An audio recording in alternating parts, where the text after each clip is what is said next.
Welcome, Money Buddies, to this week's episode of Money Talk. This week we're talking about when to save or invest, traveling, and so much more. I'm your host, Skylar Fleming, and let's get talking.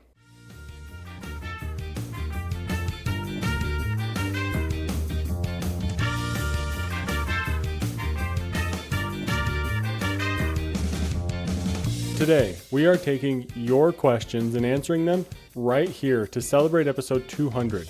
What a great milestone. I've been doing this podcast for 4 years.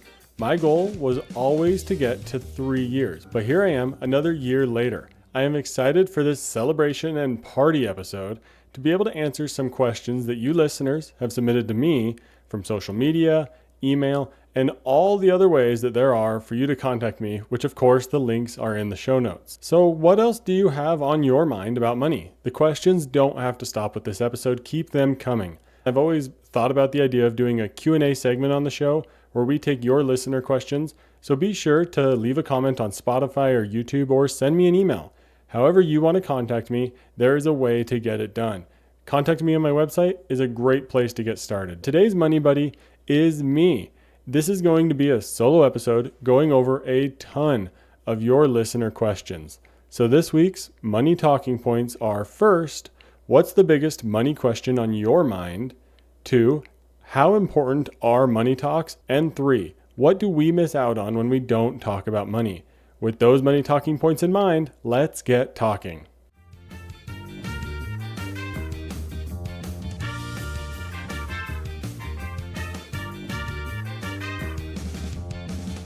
Before we dive into the phenomenal questions that each of you submitted to the podcast to talk about on this celebratory episode number 200, I gotta take a moment to dive into the money talking points, of course. So let's talk about these great money talking points. And just a quick reminder, these money talking points are written so that you can take them and go have a money talk with your family or friends. So please take these questions, go talk about them with a family or friend or a fellow money buddy, like we like to call ourselves here, and have a money talk. And remember, you can find the 7 money talking points at moneytalk.show/resources. And that's where you can find the free document with 7 money talking points to help you get some good, healthy money talks started. But let's dive into today's money talking points. The first one is, what's your biggest money question on your mind? Mine right now is, and this is going to tease out a potential future episode and future project, I think I accidentally over-contributed to a Roth IRA in 2024. Cue the scary music, because that is not fun. And I'm going to have to figure out how to deal with that. That's kind of the biggest question weighing on my mind right now. How is that going to impact our taxes, IRA contributions, penalties? There's a lot that can go on with that. I also told you that even I make financial mistakes.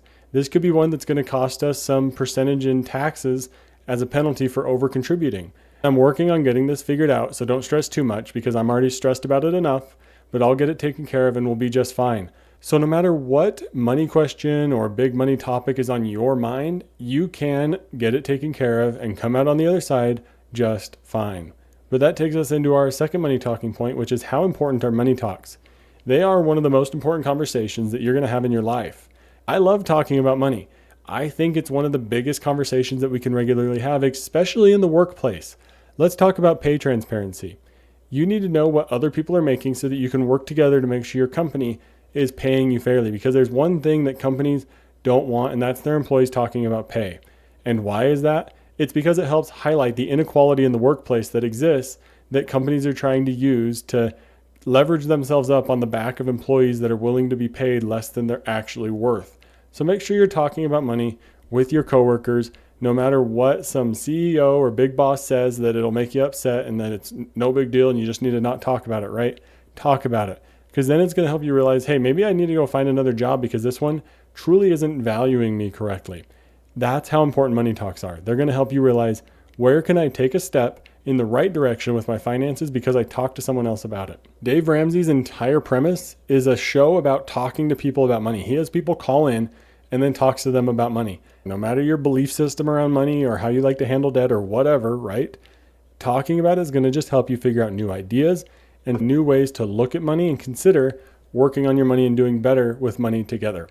The third and final money talking point here before we dive into all your fantastic questions that you submitted, and there were a lot of them, so make sure you stay tuned because it's going to be a great episode with some quick, hard-hitting questions, and I move through them at a good pace. So you're not going to be bored. There's going to be a lot of things coming your way and a lot of things we're going to talk about today. The third money talking point is, what do we miss out when we don't talk about money? Well, when we don't talk about money, you may never know what an IRA is. You may never know what your 401k does. You may never know how to invest money. Heck, you may never know how to save money. You might think you have to spend it all and live month by month, and there's no way ever to get out of being paycheck to paycheck. You may never know that other people have gotten out of being paycheck to paycheck and how they did it. You may sit in credit card debt forever because you think you have to carry a balance to improve your credit score, which is a flat out lie told by financial institutions in order to try to keep us in debt. You can have a great credit score and have no debt. Believe it or not, it is possible. There is so much on the line and so many different myths and straight up lies that exist out there that we can easily dispel and get rid of if we just talk about money together. That does it for the money talking points. Get yourself ready for some phenomenal questions, and thank you to each of you who submitted a question to the podcast. I truly do appreciate it. It's always fun to hear from and get to engage with each of you in the audience and in this Money Buddy community. Let's get this train moving down the track and answer your listener questions.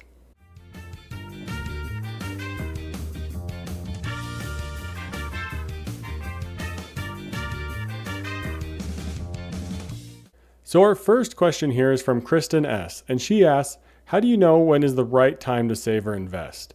Do you feel like you have some money that you aren't sure what to do with at this point? That's a great place to get started. Do you have some longer term or bigger goals that are kind of a ways out? Is there some sort of free money or incentive? Think of 401k match. Is there something like that that can help you get started? Those are great things to notice. And if that's where you're at, that's probably a great place to realize, I think I need to start investing. So just try to figure out, is there some extra money floating around? Is there some extra savings? That's a great place to start investing. Another one is just for retirement in general. Do you want to start saving for retirement? You can do it at any age. Just start setting some of that little bit of money aside and make it automatic. But let's keep it moving here with the next question. What's a great way to avoid impulse purchases? There's the 24-hour rule. There's what my wife and I have been implementing with a cart day where we can only check our Amazon cart on Fridays. And that usually helps us clear it out to avoid spending money. Another question we got is, how do I know if it's okay to treat myself without ruining my progress? Well, this is one where you need to plan it into your progress. Think about how you like to treat yourself and plan for it. And that makes it a whole lot more fun. When you know it's in your expenses and when you're going to be able to save for it, it's a whole lot easier to enjoy your money and to treat yourself. The next question we got here is, how can I build an emergency fund when it feels like I'm always short on money? The tough answer might be that you need to buckle down or that you need to make more money. You could pick up a side hustle. You could start doing some sort of gig work, and making extra money is going to go a long way towards helping build that savings.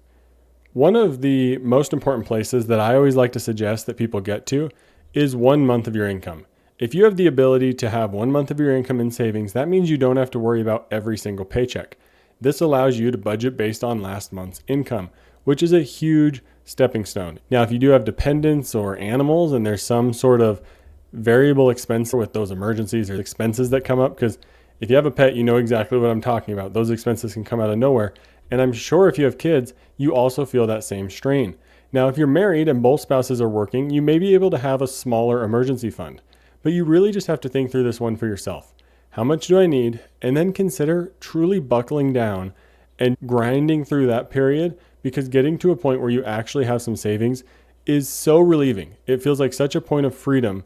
Once you have that emergency fund in place and some savings behind you, it makes wanting to do all those things a whole lot easier and a whole lot more comfortable. Generally, with an emergency fund, you'll hear 3 to 6 months of expenses. And notice that I said expenses.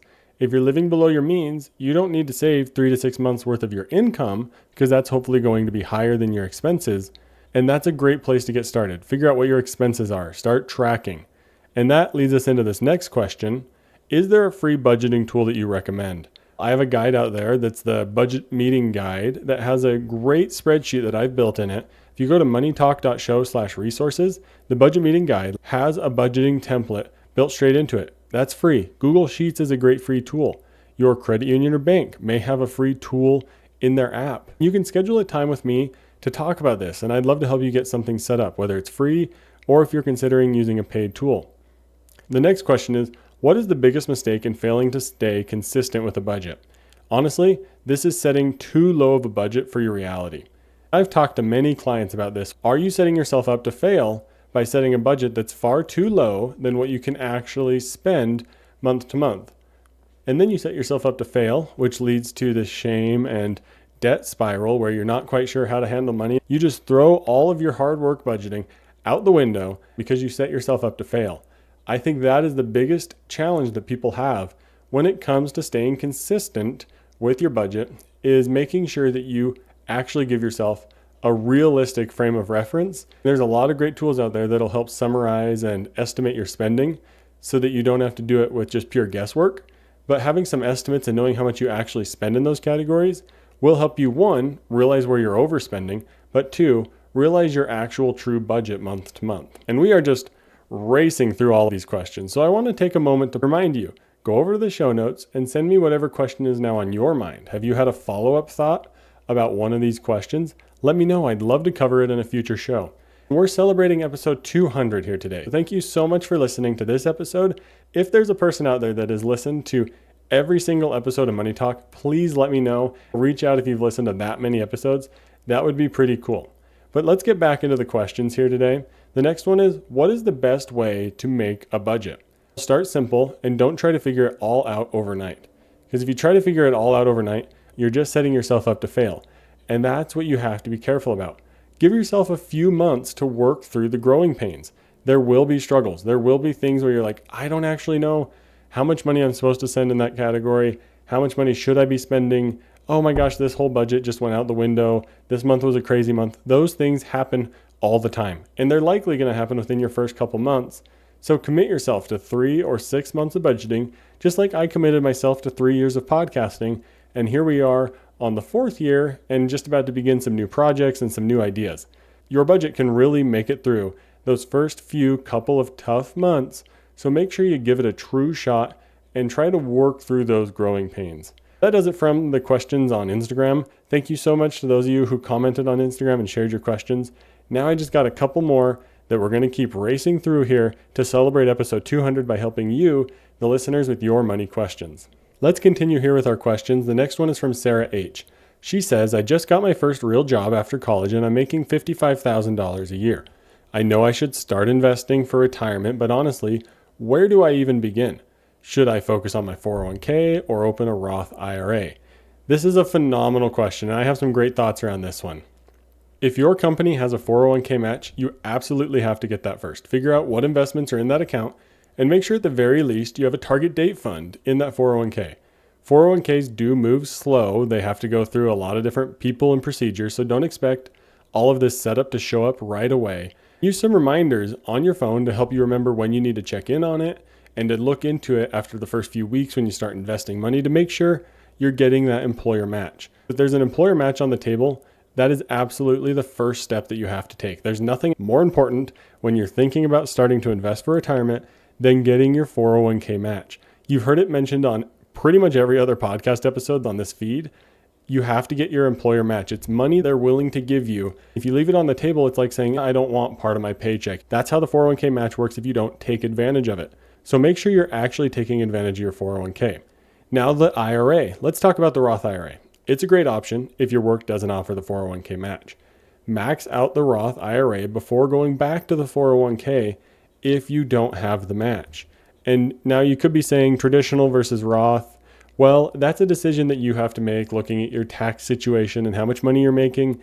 There's a couple things to note in terms of deductibility phase outs with the traditional IRA and earned income limits for the Roth IRA. So be sure to look those up if you're in a high earning position. But if you're just getting started, like in this situation, making $55,000, $60,000 a year, you really almost can't go wrong with the Roth IRA. But of course, that's not specific investment advice. Always be careful and do your own research. We got another question here. This one is from Marcus T. It says, I have about $45,000 in student loans, but I also want to start saving for a house. How do you decide how much to put towards debt versus savings? I feel like I'm stuck in limbo. And this is such a common question and concern from so many people our age. Whether you're trying to save for your first house, paying off your student loans, how do you juggle all of this? Well, figure out a timeline for when you want to reach each of these goals and then reverse engineer it. If you want to pay off your student loans before you get a house, but you still want to save for the house, consider a larger debt payoff plan that puts a little bit more towards house savings than paying off your debt. It's all about building out these plans and trying to figure out what you want to do and stay consistent. It all depends on the timeline you're considering. Start with that and then see about your debt payoff and see if that's realistic and comfortable for you. Saving for a home, how much do you actually need to save for a home? What kind of down payment target are you looking at? Because it can feel extremely overwhelming and like you're in that period of limbo when you're just kind of floating numbers around and thinking, oh, maybe I would need $50,000, but my loans are $60,000. I don't know what I'd need, $75,000.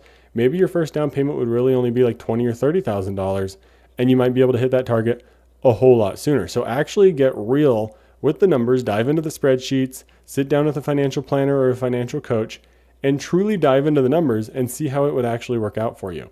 But I hope that was helpful, and I hope that answered your question. I think that's a pretty good way to set up most of your juggling questions around financial goals. But the next question I have here is from Tyler R.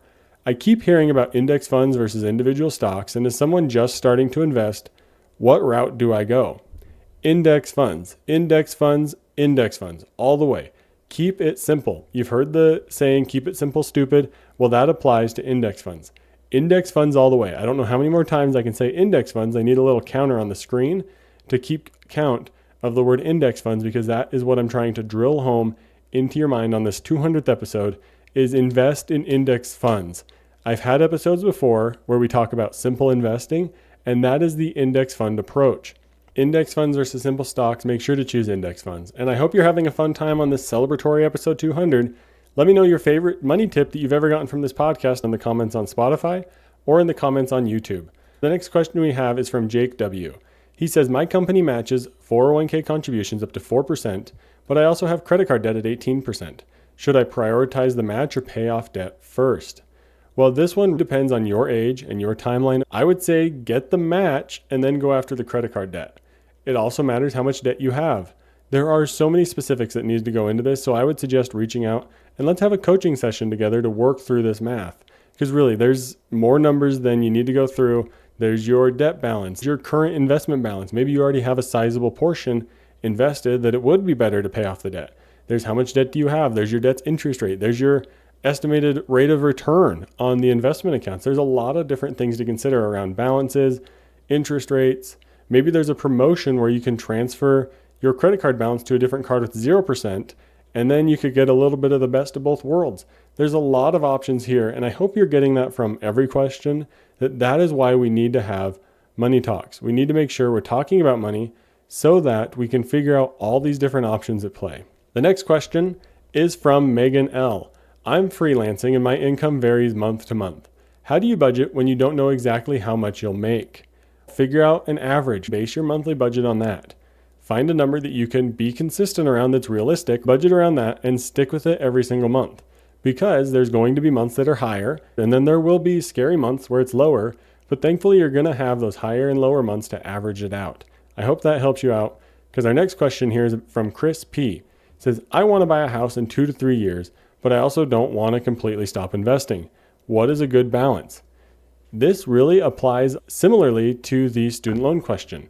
Is there a way you could still be investing and earn a slightly higher rate of interest, like a CD that maybe allows deposit? Here's also a good question to pose. What if you did stop investing to meet this goal? Would that be the worst thing? What if you were willing to buy a house until your investments were up? Maybe you're trying to time the market a little bit more. Have a specific account you're willing to sell from and consider just waiting till that is up and buy the house. It's not really a perfect strategy, but I'm just trying to throw out options here. That's what this whole episode is about, is options and answering your questions and helping you realize why it's so important to talk about money, because other people can have all these different perspectives and help you do better with your money together. The next few questions we have here are going to get a little bit more personal about the podcast and how I handle money. So I'm really excited to share these with you. So let's get into these next couple of questions. Rachel D says, what's the biggest change in your own relationship with money since you started the podcast 200 episodes ago? I'm more willing to adjust and talk through money struggles. I now understand the importance of talking about money so that my wife and I can both understand each other's perspectives. I'm the money guy, and my wife definitely helps bring the emotions and behavioral side into our personal finances. Because I can come at it with a spreadsheet, figure out the perfect math solution, and then I look at my wife and she says, that's just not going to work. And then we're able to talk through the emotions behind it and realize what it feels like day to day to actually live out this perfectly math plan. And that just doesn't cut it, because sometimes you need to pay off loans faster. Sometimes you need to save for a home faster.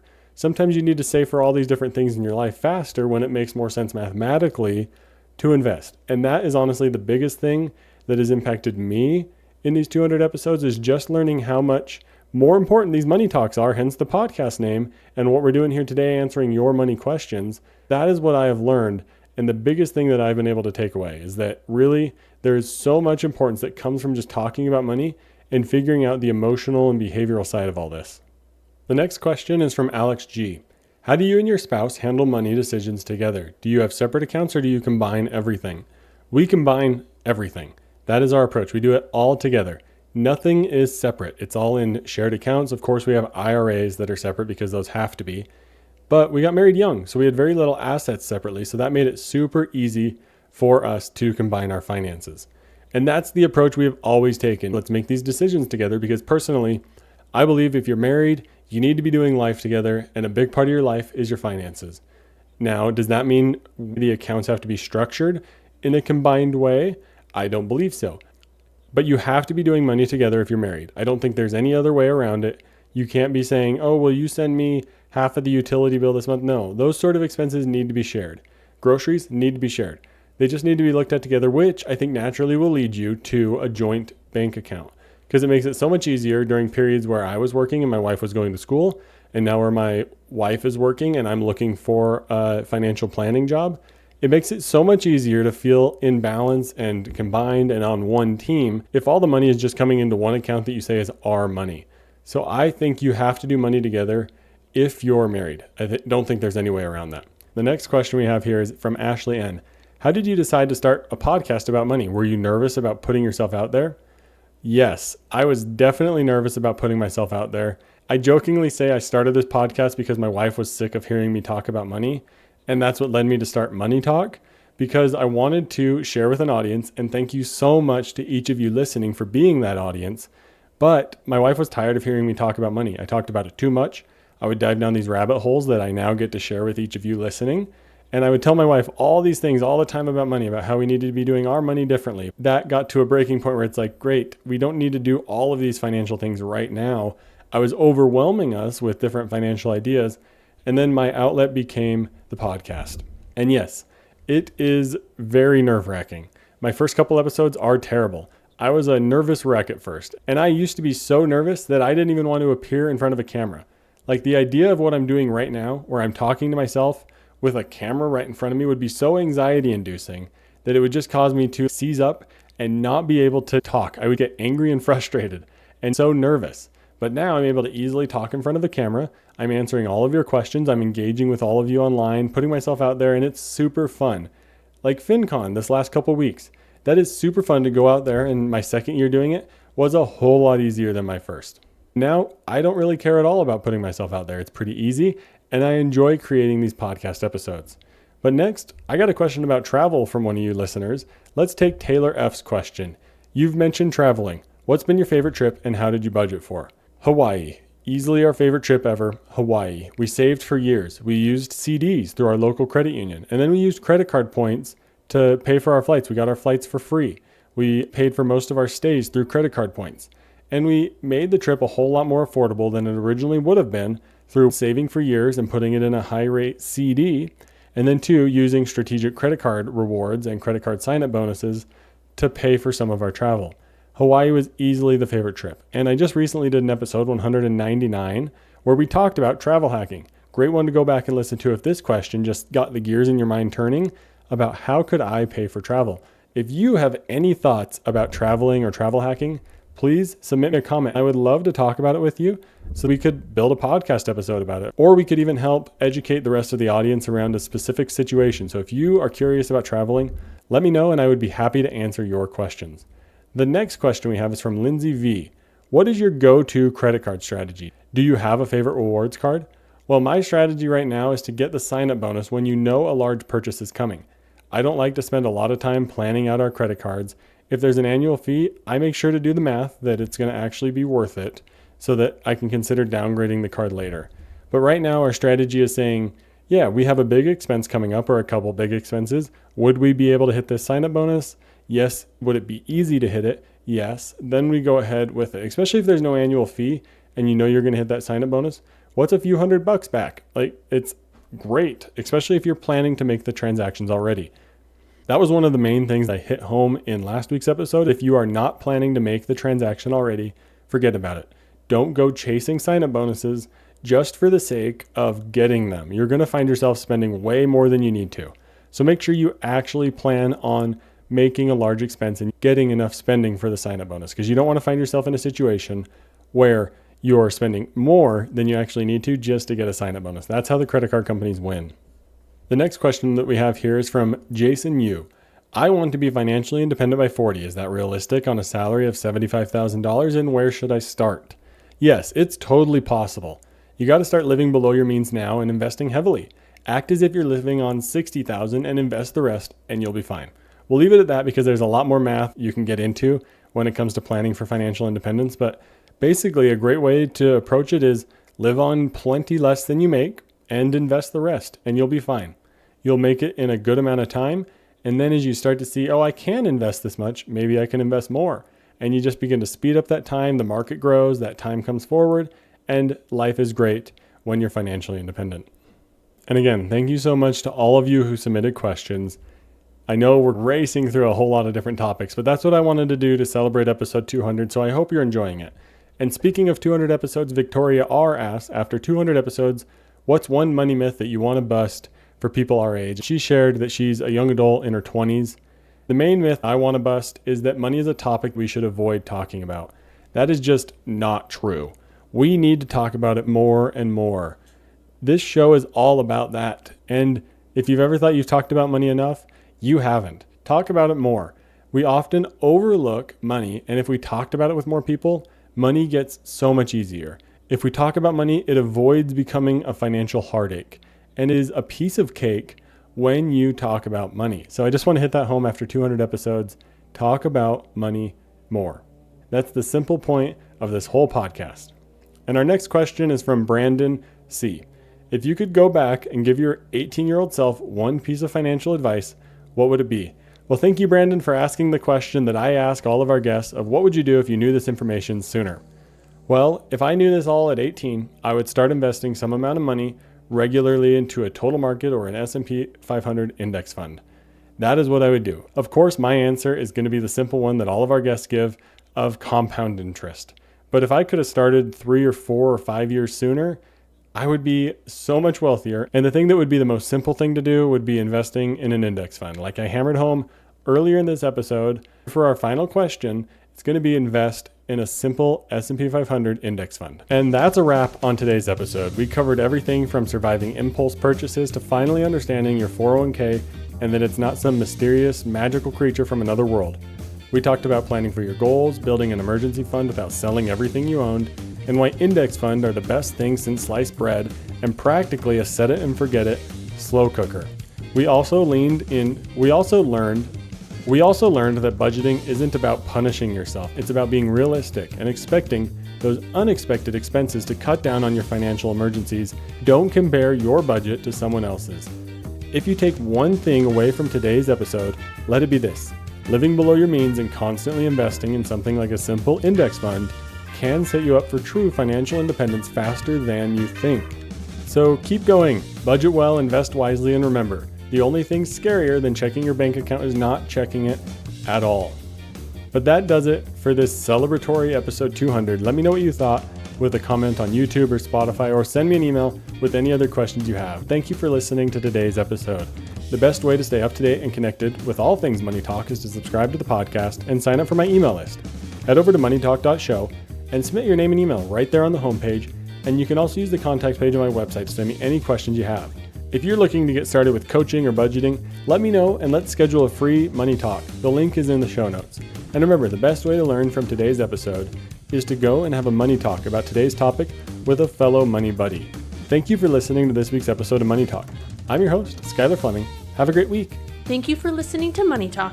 This show is provided for informational and entertainment purposes and may not be specific to your unique situation. Please be sure to do additional research before making any financial decisions.